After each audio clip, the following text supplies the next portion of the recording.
Ce message vous est présenté par l'Assemblée chrétienne Le Tabernacle. www.letabernacle.net.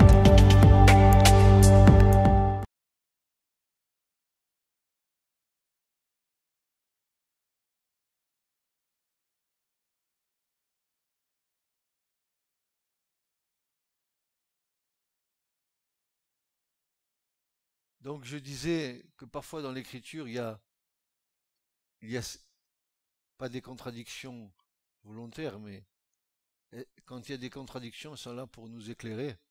Par exemple, quand le prophète Ézéchiel, le Seigneur lui a dit de manger le rouleau, vous avez vu que le rouleau, au départ, dans la bouche, il était comme du miel, mais à l'arrivée, dans les intestins, c'était difficile. Pourtant, le miel doit donner de la douceur. Un bon pot de miel, ça doit faire du bien. Mais je crois que le Seigneur veut encore, dans sa grande bonté, nous donner des conseils qui sont des conseils d'ordre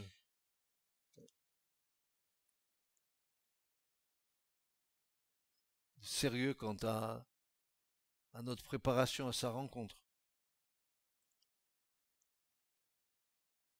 Quand il termine son périple terrestre, le Seigneur va s'adresser à ses disciples avec grand amour et avec beaucoup de prévenance. Il va les avertir. Quand on aime, on avertit. Quand vous avertissez vos enfants par amour quand ils commencent un petit peu à ne pas aller comme vous voudriez qu'ils aillent. Alors Jésus, le Christ, le Fils du Dieu vivant, lui va prendre soin de ses disciples. Il va leur dire certaines choses avant d'aller à Golgotha, avant de mourir et de se ressusciter d'entre les morts et de remonter auprès du Père. Il va leur donner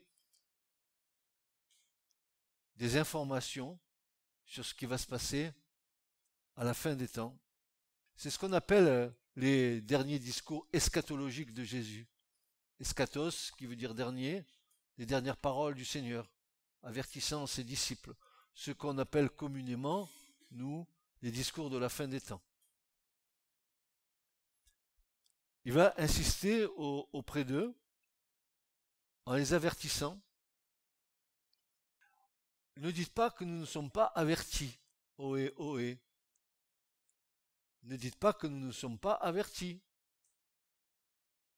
Nous ne prenons pas la parole de Dieu à la légère. Je répète, il insista auprès d'eux en les avertissant que dans ces derniers temps, une terrible séduction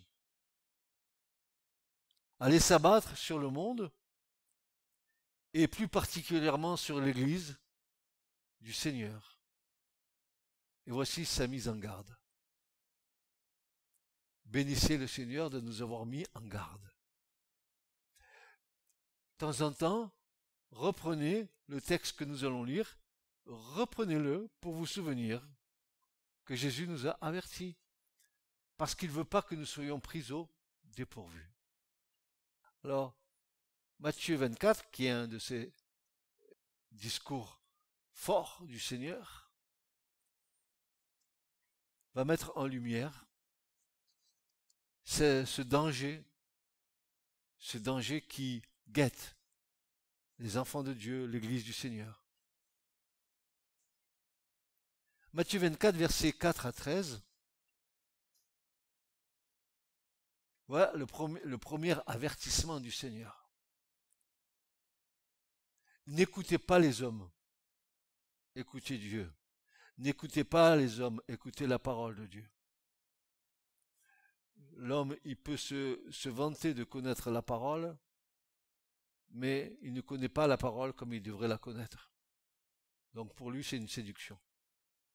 Continuons à entendre ce que Jésus va leur répondre. Il va leur dire ceci.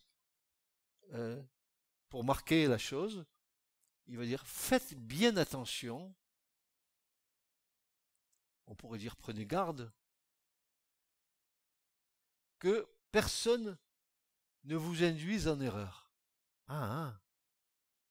Vous croyez à l'abri de ne pas être induit en erreur parce que vous appartenez au Seigneur?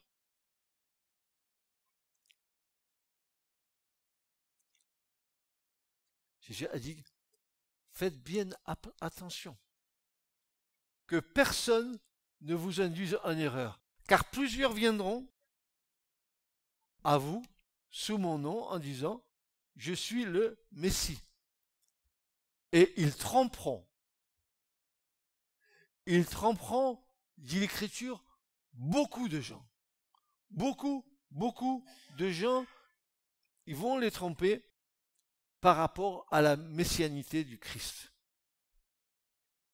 Alors, qu'est-ce que ça veut dire, ils tromperont?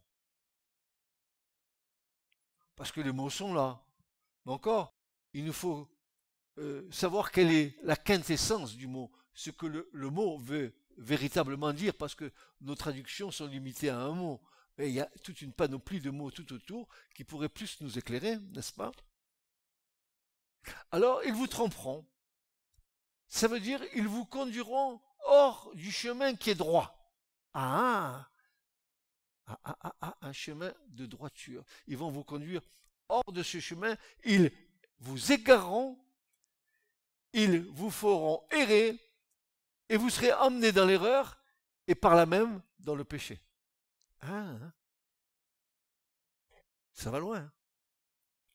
Faites attention, dira Jésus, que personne ne vous induise en erreur. Si ça n'avait pas été possible qu'on soit induit en erreur parce que nous appartenons à Jésus, Jésus nous aurait jamais dit cela. Il nous aurait dit, je vous garde, personne ne peut vous induire en erreur. Mais il dit, non, faites attention. Comment tester notre foi si nous ne sommes pas confrontés à des erreurs pour connaître l'erreur de la vérité?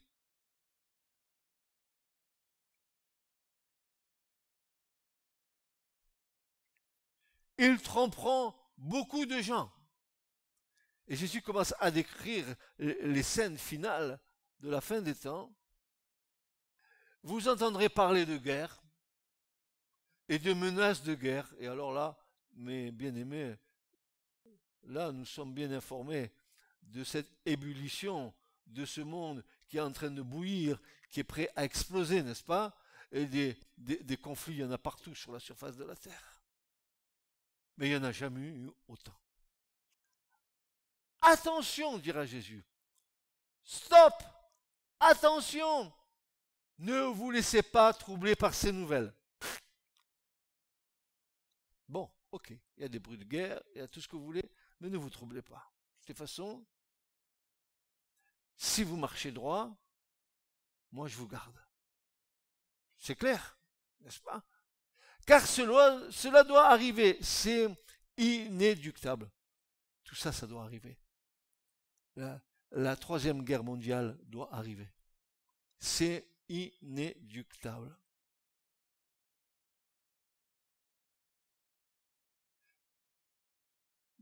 Mais ce ne sera pas encore la fin. En effet, on verra se dresser une nation contre une nation, un royaume contre un autre. Il y aura des famines et des tremblements de terre en divers lieux, et les frères et sœurs, il n'y en a jamais eu autant, et surtout il n'y a jamais eu autant de morts, avec les tremblements de terre, les tsunamis, des milliers de morts. C'est catastrophique, et quand on y pense et quand on en reçoit cette information, comme notre cœur est triste de dire tous ces milliers de morts, qu'est-ce qu'on fait, Seigneur, dans la prière avec tout ça?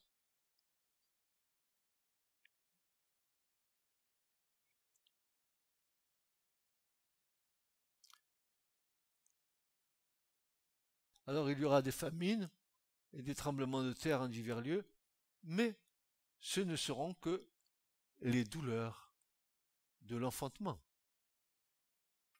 Les femmes Mes sœurs, vous avez enfanté, vous savez ce que c'est que les douleurs de l'enfantement. Jésus dira, la femme, lorsqu'elle va enfanter, elle est triste à cause de ça, mais quand elle voit le fruit de l'enfantement, alors elle se réjouit. Le temps mauvais est passé. Maintenant, qu'est-ce qui va naître? Qu'est-ce qui va naître de cette création? Qu'est-ce qui va naître ou qu'est-ce qui va renaître?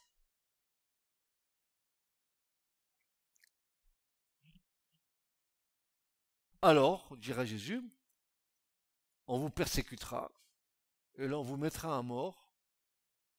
Toutes les nations vous haïront à cause de moi, et à cause de cela, beaucoup abandonneront la foi, ils se trahiront et se haïront les uns les autres.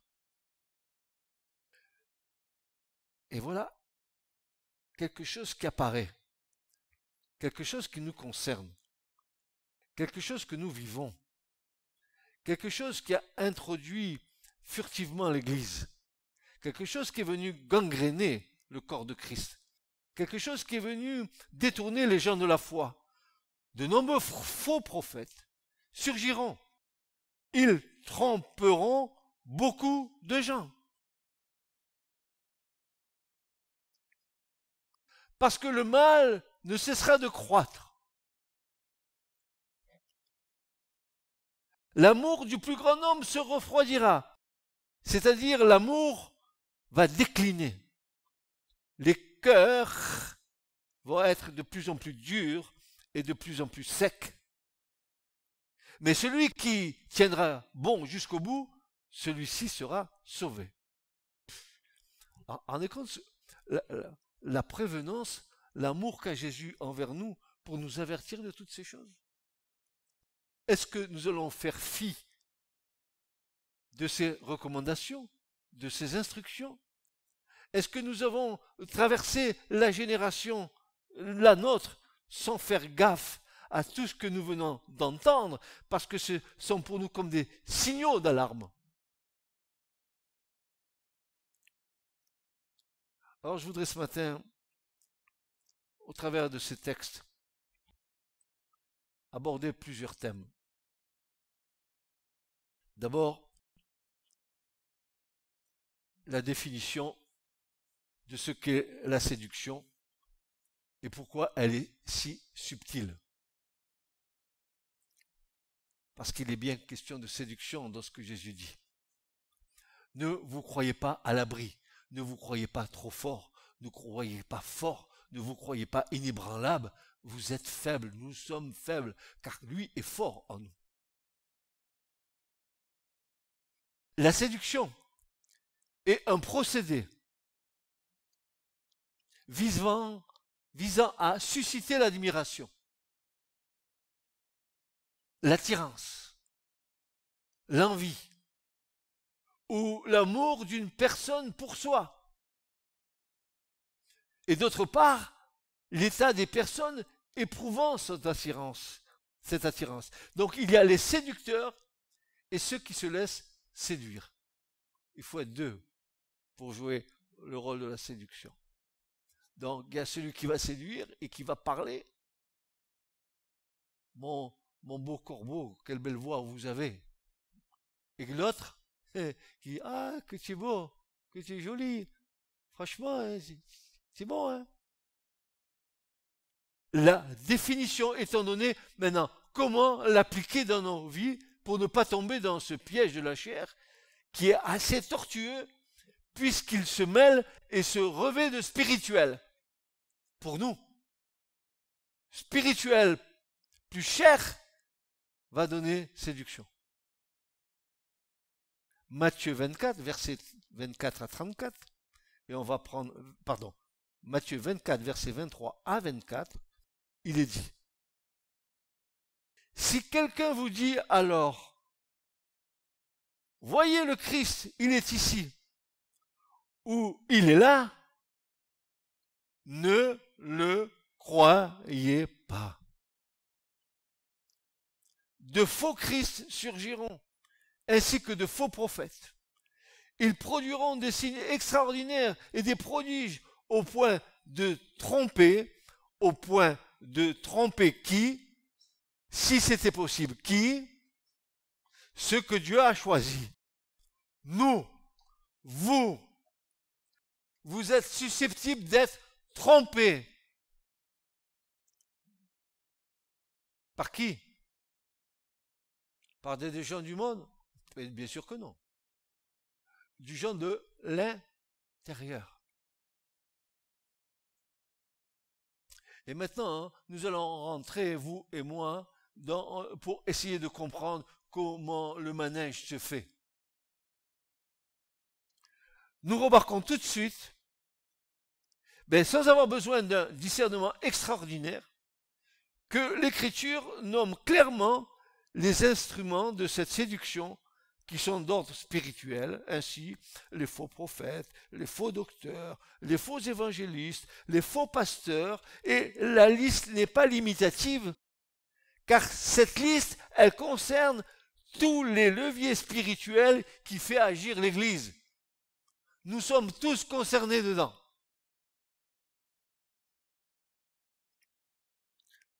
Y compris ceux et celles qui se sectarisent au moyen de l'insoumission pour vivre coupés de la communion fraternelle,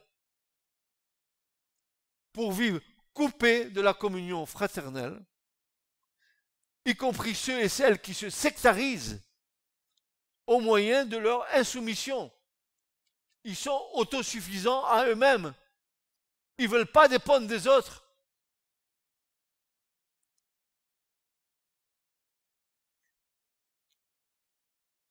Si c'était possible, cette séduction de rendre l'assemblée du Seigneur sans force, sans vie, car l'amour, l'élément essentiel qui donne la vie, sera en train de disparaître. Alors, que restera-t-il? Que des cœurs secs et durs.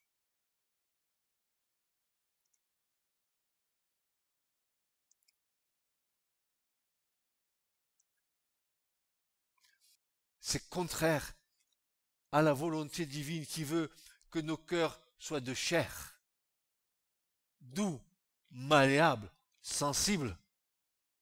La séduction endurcit nos cœurs, parce que la séduction va nous amener à prendre des positions dans notre vie où nous sommes autosuffisants,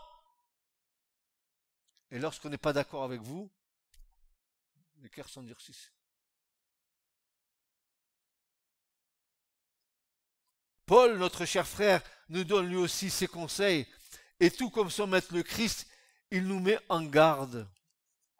Dans l'épître aux Colossiens, au chapitre 2 et verset 4, il nous dira ceci.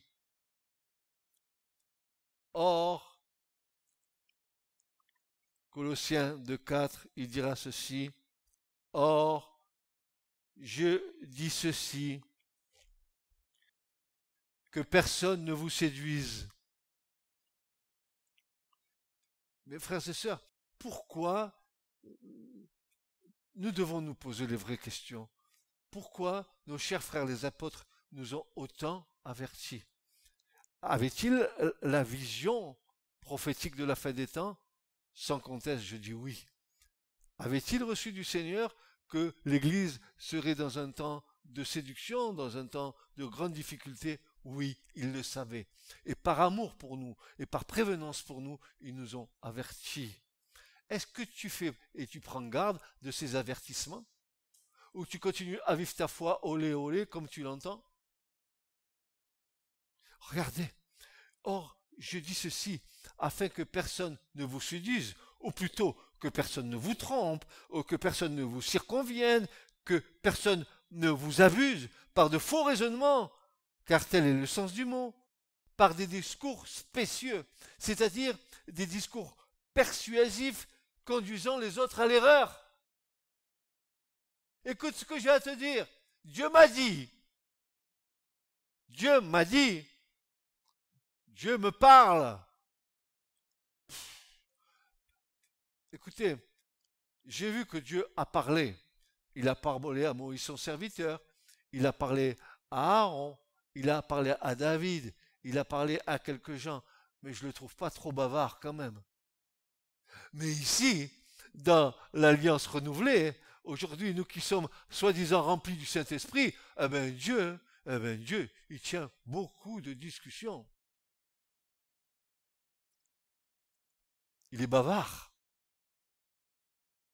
Et Paul de rajouter, prenez garde, verset 8, que personne ne fasse de vous sa proie par la philosophie et par de vaines déceptions, selon l'enseignement des hommes, selon les éléments du monde.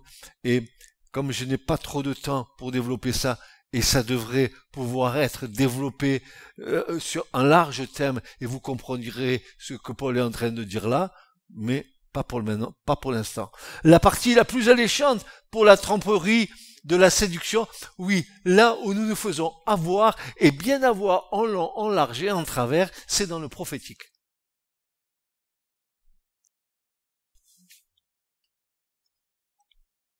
Alors là, chacun y va de la sienne. Et au cours de l'histoire de l'Église, nous avons vu bon nombre de mouvements sectaires avoir détourné de la vraie foi et dans une profonde déception, beaucoup d'âmes mal affermies. Je me souviens que dans les années 1800, malheureusement, ce sont pourtant des chrétiens et des vrais chrétiens, mais ils se sont laissés avoir. Ils attendaient le retour du Seigneur, du Christ, dans les années 1874. C'était les adventistes du 7e jour, et aujourd'hui encore, le Christ n'est pas revenu. Et des millions de personnes sont allées dans un endroit qu'ils avaient désigné parce que c'était le moment de l'enlèvement. Des millions de personnes sont venues. Quelle déception. Quelle déception. Même des âmes qui pouvaient être sincères au départ et qui se sont fait prendre par l'aspect séditieux des interprétations erronées des Écritures. Je vous rappelle que l'écriture n'a pas besoin d'interprétation personnelle, elle s'interprète elle-même. Oui ou non?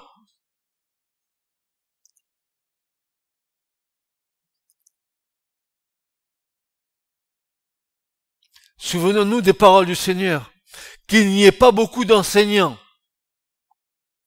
Je vous rappelle les paroles du Seigneur, qu'il n'y ait pas beaucoup d'enseignants. Car nous serons responsables de ce que nous aurons annoncé aux autres. Nous aurons à rendre compte des talents que Dieu nous a confiés, non? Pourquoi une telle séduction? Parfois, l'Église travaille contre son propre destin. C'est malheureux, ça, vous comprenez? Que l'Église travaille contre son propre destin. La remarque que nous faisons le plus souvent se situe, et ça, c'est ce que j'ai constaté pendant de nombreuses années. La remarque que nous faisons le plus souvent se situe dans le manque d'identité des personnes qui se prétendent spirituelles, qui recherchent une reconnaissance, et par là même une place qui leur permettrait d'exister aux yeux des autres. La plupart du temps, ce sont des personnes qui ont des ambitions personnelles au sein de l'Église. Elles mettront tout en œuvre pour avoir une approbation de ce qu'elles désirent être. Alors, elles déploieront toute une panoplie de séduction vis-à-vis des autres frères et sœurs, tant et si bien que beaucoup se laisseront prendre à leur jeu. Et pour cause, elles déploieront des armes redoutables de gentillesse, d'affabilité. Elles se rendront indispensables vis-à-vis des autres. Elles recevront leurs louanges de ceux et de celles qu'elles trompent. Leurs qualités humaines, souvent fort bonnes, serviront uniquement leurs propres intérêts. Quelques défauts apparaîtront cependant, genre une attitude de supériorité vis-à-vis des autres à cause de leur instruction ou de leur éducation. Ces défauts apparaîtront dans des circonstances précises, par exemple, dans un conflit. Le désir inconscient de dominer l'autre fera réagir l'orgueil caché, mais cela sera bien vite recouvert d'une fausse humilité. On dira de cette personne qu'elle est bien sous tout rapport. Qu'est-ce qu'il est bien ce frère, qu'est-ce qu'elle est bien sa sœur. Bien sous tout rapport. Il n'y a rien à dire, super bien. Seulement tout est caché. Ce genre de personnage a une tendance à la solitude. On ne connaît pas trop leur vie, car tout est secret en elle ou en lui. Par contre, cette même personne connaît la vie des gens qui les entourent. Mais elle ou lui n'est connu de personne. Et pour cause, tout est caché. Alors posons-nous la vraie question. Est-ce réellement la lumière?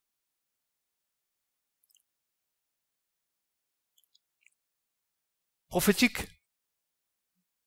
Intérieur de l'Église. La gangrène commence dans l'Église elle-même. Par qui? Par quoi?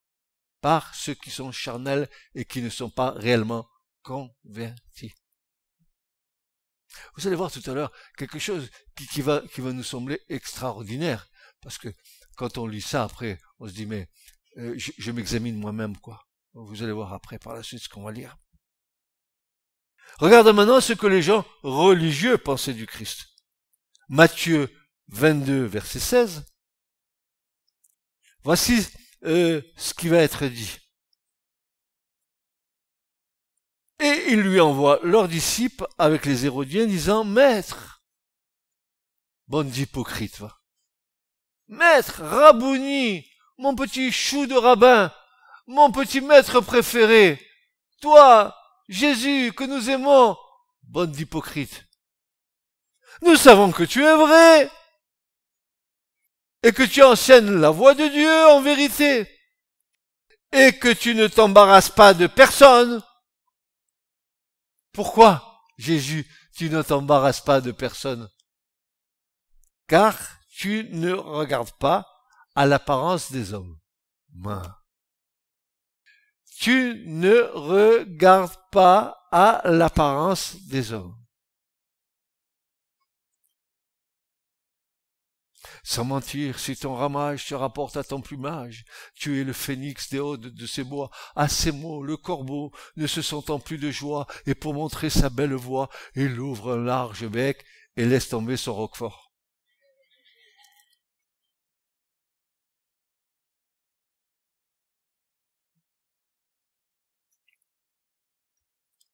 Maintenant, sans s'étendre, à dresser un portrait robot d'un séducteur ou séductrice spirituelle, il y a dans l'écriture des ordonnances et des préceptes qui sont incontournables et dont nous ne pouvons pas nous affranchir pour servir Dieu, car nous serions en dehors de la volonté divine. Le premier principe spirituel que beaucoup outrepassent et en font fi à cause de leur désir de paraître est le suivant.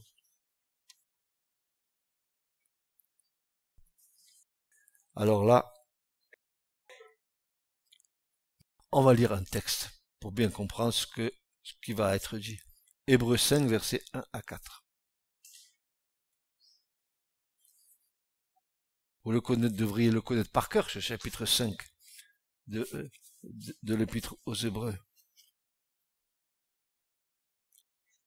Car, dira l'auteur de l'épître, que je bénis, tellement qu'il nous a écrit une épître tellement riche, tellement puissante, que j'estime, en dehors des évangiles, que j'estime être le plus beau passage du Nouveau Testament.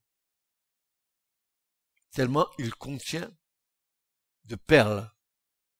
Oui, l'épître aux Hébreux. Savez-vous qu'il a failli ne pas être dans le canon du Nouveau Testament? Pourtant, il n'y a pas plus belle épître que cette épître-là. Voici ce que déclare cet auteur, dont certains disent que c'est Paul, d'autres disent que ça peut être Apollos, mais peu importe, en tout cas l'épître est magnifique. Car tout souverain sacrificateur, pris d'entre les hommes, écoutez bien, est établi pour les hommes dans les choses qui concernent Dieu.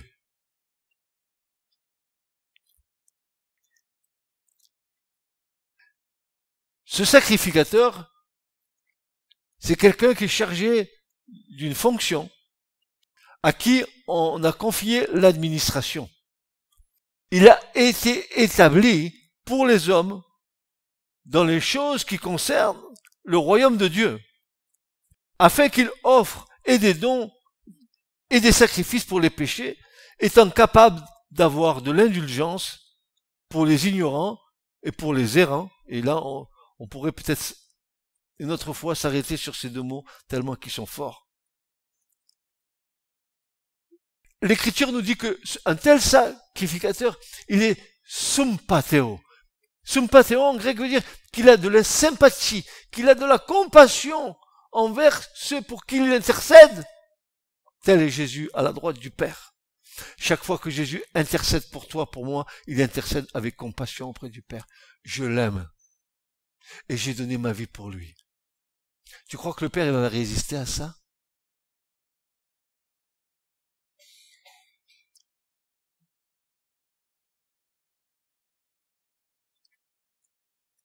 Et à cause de cette infirmité, parce qu'il est un homme, il doit offrir pour les péchés comme pour le peuple, ainsi pour lui-même. Regardez maintenant le verset 4. Or, nul, personne, ni vous, ni moi, ni personne dans le monde chrétien ne s'arroge cet honneur, c'est-à-dire cette déférence, c'est-à-dire cette dignité, mais seulement s'il est appelé, invité et appelé par Dieu, ainsi que le fut aussi Aaron. Tu ne peux pas servir Dieu si tu n'as pas été appelé par Dieu. Et vous allez voir, nous allons voir toutes les bonnes raisons que nous avons dans notre bonne volonté humaine de servir Dieu ne tiennent pas devant Dieu.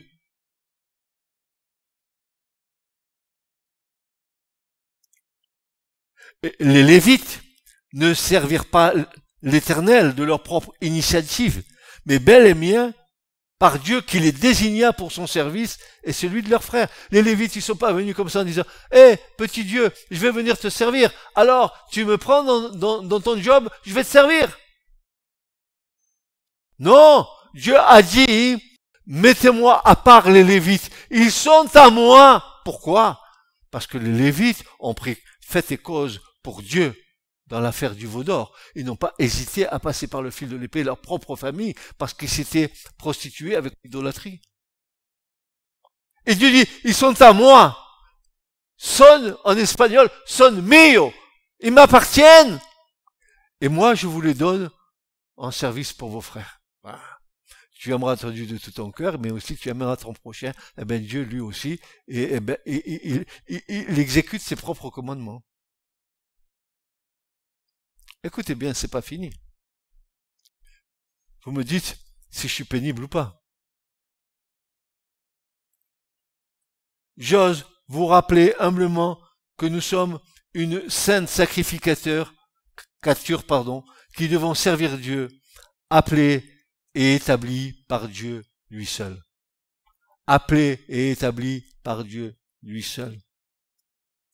Pierre dira dans 1 Pierre 2,5, vous-même aussi, comme des pierres vivantes, être édifiés en une maison spirituelle, une sainte sacrificature pour offrir des sacrifices spirituels agréables à Dieu par Jésus-Christ. De même qu'il y avait des Lévites dans l'ancienne alliance qui servaient Dieu dans le sanctuaire, dans le temple, de même nous sommes une sainte sacrificature, nous sommes des Lévites et nous servirons Dieu. Par quoi? Par des sacrifices spirituels qui sont agréables à Dieu. Nous ne pouvons pas servir Dieu au travers de notre seul désir. Mais seulement si nous sommes appelés de lui et établis par lui. Servir Dieu nécessite une formation par le Saint-Esprit. Servir Dieu nécessite une formation du Saint-Esprit. Vouloir servir Dieu avec ses propres capacités est voué à l'échec. Les disciples et les apôtres n'ont point servi tant qu'ils ne reçurent pas la formation du Seigneur. Car toutes nos capacités et nos dons viennent de Dieu. Souvenons-nous des paroles du Christ à l'apôtre Pierre. Et là, c'est une gifle, n'est-ce pas, que nous allons recevoir. C'est une gifle. Pierre, a-t-il vu le Seigneur glorifié sur la montagne? L'a-t-il vu? N'a-t-il pas dit qu'il avait été le témoin oculaire? Oui. Pierre, a-t-il vu des miracles? Oui. Pierre, a-t-il vu des guérisons? Oui. Pierre, a-t-il vu des foules nourries? Oui. Alors écoutez ce que Jésus va lui dire.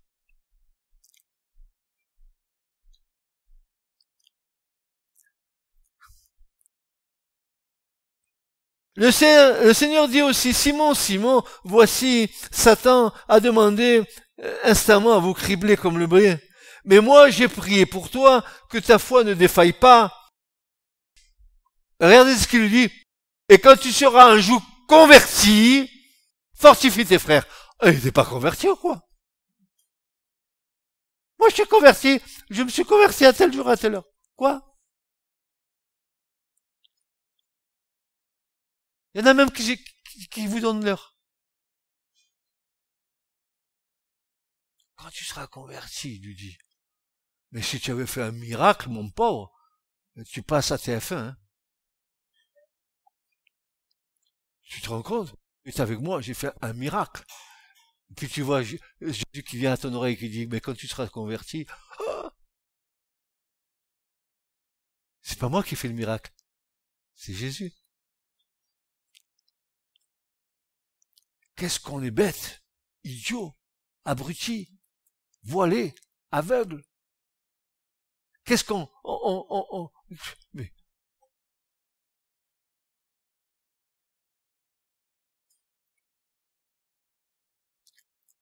Quand tu seras converti, Pierre, je pensais que j'étais converti, moi. Ah non, non. Tu voulais couper l'oreille à l'autre, qu'est-ce que tu voulais, Pierre? C'est ça, au lieu de le bénir, tu lui coupes l'oreille, tu veux lui passer l'épée. Et puis, Pierre, souviens-toi, tu te rappelles, hein? Combien de fois tu m'as renié? Une fois, 2 fois, non, 3 fois, mais c'est bien, voilà. Et puis, hein? Alors Pierre, alors Francis, alors Didier, alors Julien, alors Philippe, alors Hugo, quand nous serons convertis,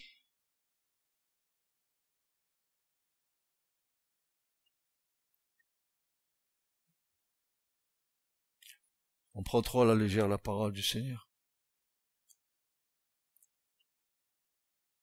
2 Corinthiens, chapitre 3, versets 4 à 6 nous dit, or, nous avons une telle confiance par le Christ envers Dieu.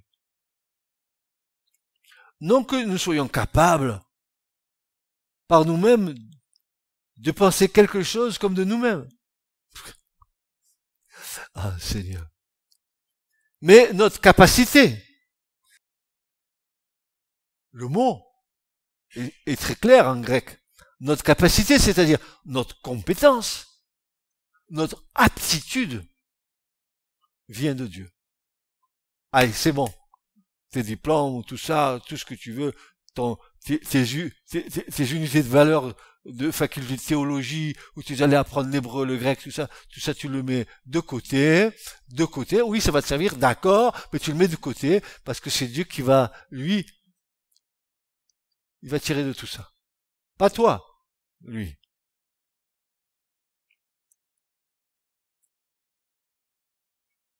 Car notre capacité vient de Dieu, qui nous a rendus propres, c'est-à-dire qui nous a rendus capables.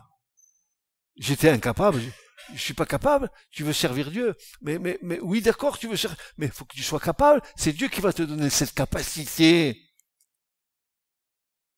Nous rendre capables, être aptes, écoutez bien ce que veut dire le mot, équiper quelqu'un d'un pouvoir adéquat pour accomplir son œuvre. Il veut t'équiper de quelque chose de spécifique pour toi, parce que toi tu es unique. Il va te donner de quelque chose d'unique, mais cet unique, tu vas le recevoir de Dieu et tu vas le travailler avec Dieu. Pas sans Dieu. Présentons devant la capacité que Dieu nous a donnée d'être en prière, d'être soumis à Dieu pour recevoir de Dieu, d'aller dans notre capacité sans le secours et l'aide du Saint-Esprit va nous limiter à notre intelligence humaine.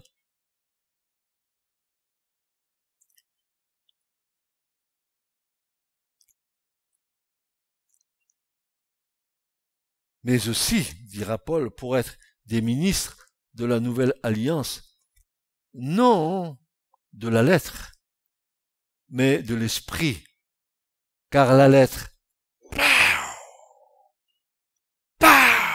Johnny, elle tue. Mais l'esprit, lui, qu'est-ce qu'il fait? Il donne la vie. Quelle grâce, frères et sœurs. Quelle grâce d'avoir la vie. Je me réjouis que nous ayons la vie du Seigneur. Une vie abondante qui jaillit de nos cœurs, qui jaillit de nos familles, une vie que le Seigneur met en nous. Le mouvement, l'être, la joie, la paix, tout ce que le Seigneur nous donne. Acte 13 et verset 2. Je chemine, hein. Écoutez, je suis à la 3e page, j'en ai 7 de pages. Alors je sais pas si je vais finir tout ça ce matin, mais je vais encore cheminer un peu avec vous. Acte 13.2. Alors, vous allez comprendre que nous ne sommes pas destinés à servir Dieu de notre propre volonté. Regardez dans Acte 13.2 ce qu'il est dit. Et comme il servait le Seigneur et qu'il jeûnait, Amen. L'Esprit Saint dit, qui dit moi? Qui dit moi?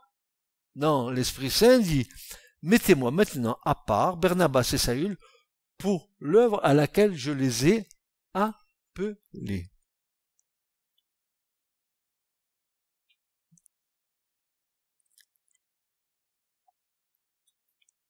Ainsi, qu'est-ce qui constitue l'appel de Dieu pour un service devant sa face? N'oublions pas un service pour Dieu et non pas mon service et non pas ma position. Maintenant, je vous ai énuméré quelques fausses approches de l'appel. Parce que le titre de ce message, c'est « Servir Dieu humblement ». Premièrement, frères et sœurs, est-ce que c'est le besoin qu'il y a d'avoir des ouvriers dans l'Église qui est nécessaire? Le besoin, il ne constitue pas nécessairement l'appel.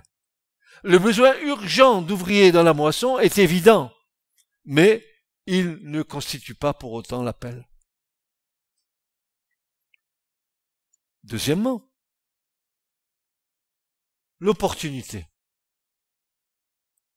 L'opportunité n'est pas un appel. Il y a 1000 occasions autour de nous de servir le Seigneur, mais cela ne constitue pas l'appel. Tu peux servir dans les petites choses de Dieu, mais c'est pas pour autant que tu es appelé par Dieu. L'appel de Dieu, c'est dans quelque chose de spécifique que Dieu va faire. C'est une capacité mise au service du corps de Christ, de l'Église du Seigneur. Et toute capacité que Dieu donne à l'Église est nécessaire pour la vie de l'Église.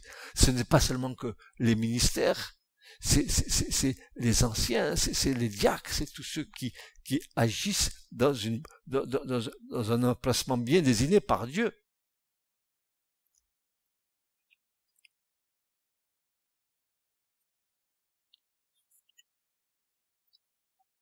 La capacité ne constitue pas davantage l'appel. Nous pouvons être qualifiés, spirituellement, intellectuellement et physiquement, mais cela ne constitue pas l'appel. Une invitation que nous avons reçue. Alors écoutez bien. L'invitation n'est pas non plus nécessairement l'appel. Quelque Élie, quelque prophète peut bien venir à vous avec quelques paroles, mais encore nous devons être bien sûrs que son invitation soit vraiment la voix de Dieu s'adressant à nous. J'ai tellement vu dans mon service pendant des années, des soi-disant prophètes qui sont venus et qui ont dit, le Seigneur il t'appelle à ça, le Seigneur il t'appelle à ça, le Seigneur il appelle à rien du tout. Et les gens ils sont partis dans leur délire, pensant servir Dieu, catastrophe sur catastrophe. Et à part, après ils en sortent amers, déçus. Pourquoi?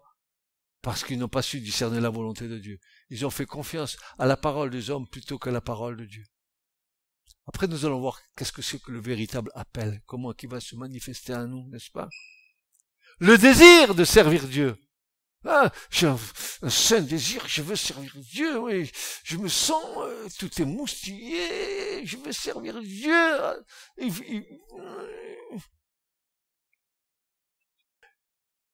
Le désir de servir Dieu n'est pas non plus l'appel. Nous pouvons ressentir un désir intense de nous engager au service de Dieu, mais prenons garde de ne pas nous mettre en route avant d'avoir reçu l'ordre de marche. C'est le lièvre et la tortue. Et je gambade. Et c'est moi le lièvre. Regarde comme je cours.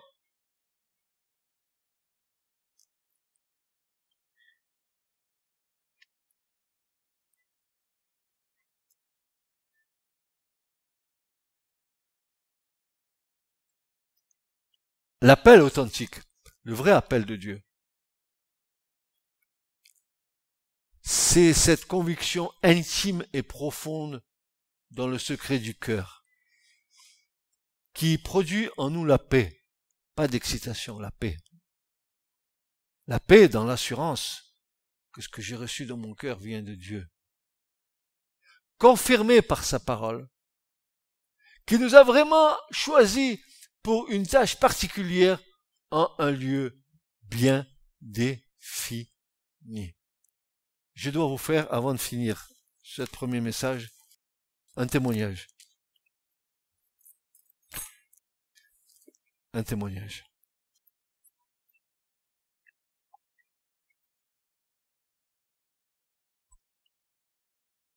Dans les années 84-85, peut-être à une année proche, le Seigneur nous a permis de recevoir une onction de sa part pour libérer les captifs, délivrer les prisonniers. Nous avons vécu avec mon épouse un réveil, mais pas un réveil ici, pas seulement à Montpellier, mais bien loin. Le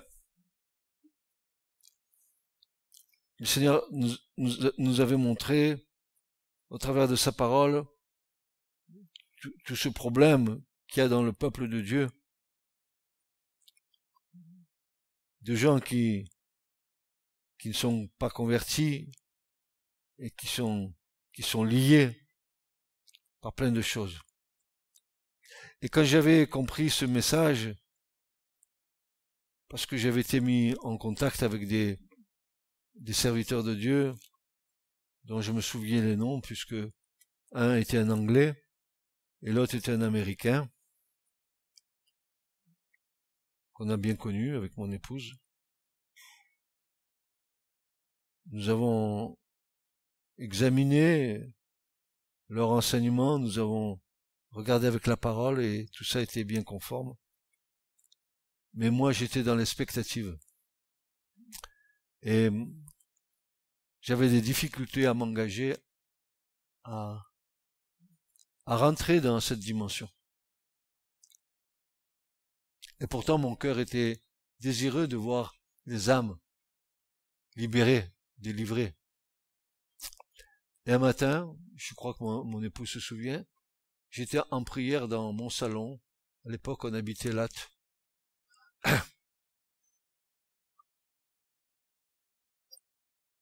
Et je dis au Seigneur, mais Seigneur, faut que tu me confirmes cette chose. Et je pleurais. Je dis, je ne ferai rien si tu me confirmes pas là, que ça c'est bon, que ça vient de toi. Parce que tous les versets semblaient correspondre. Et c'est pas parce que des versets correspondent que pour autant on peut en faire une doctrine.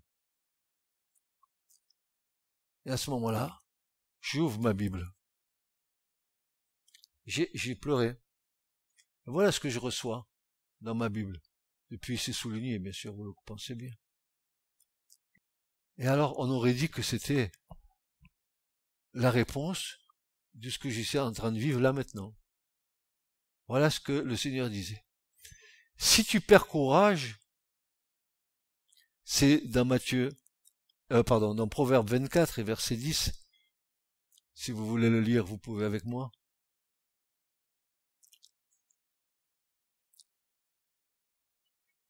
Voilà ce que disait le passage. Et Dieu me fortifiait au travers de ce passage et venait confirmer que je devais m'engager dans cette voie. C'était exactement la situation dans laquelle j'étais. Si tu perds courage au jour de la détresse, ta force est mince, ta force est étroite, ta force est petite. Regardez ce qu'il est dit. Délivre ceux qui sont menés à la mort et ne te retire pas de ceux qui chancellent vers une mort violente. Si tu dis, voici, et c'était mon cas, je veux pas savoir, nous ne savons rien, celui qui pèse les cœurs, lui, ne le considéra-t-il pas, et celui qui garde ton âme, lui le sait, et il rend à l'homme selon son œuvre. Quand j'ai lu ça, j'ai fermé, mes larmes ont cessé, et j'ai dit, Seigneur, maintenant, j'y vais. Ça a duré des années, où le Seigneur nous a donné de voir des âmes libérées. Beaucoup de choses nous avons vues. Nous avons été confrontés à beaucoup de choses. Nous avons eu des confrontations directes avec le royaume des ténèbres. Nous avons vu le Seigneur, la puissance du Seigneur. Alors ça, mes amis, ne vous étonnez pas quand il dit qu'il est El Shaddai, le Tout-Puissant, ne vous étonnez pas de ça, parce qu'il est Tout-Puissant. Tout lui est soumis. Tout lui est soumis. Nous avons vu plein de choses. Des guérisons, des délivrances, des gens très amochés que le Seigneur a relevés. Pour vous dire que si c'est pas quelque chose que Dieu vous donne, ne le faites pas. Vous irez vers des problèmes. Ne faites pas ce que Dieu ne vous a pas demandé de faire. Mais si vous avez l'attestation, la certification que Dieu est avec vous dans cette affaire et qu'il le confirme, confirmation, que tout soit confirmé. Alors, à partir de ce moment-là, le Seigneur sera avec vous et vous serez un instrument de libération, un instrument de bénédiction pour ceux qui s'approcheront de vous. Amen. Ce message vous a été présenté par l'Assemblée chrétienne Le Tabernacle. www.letabernacle.net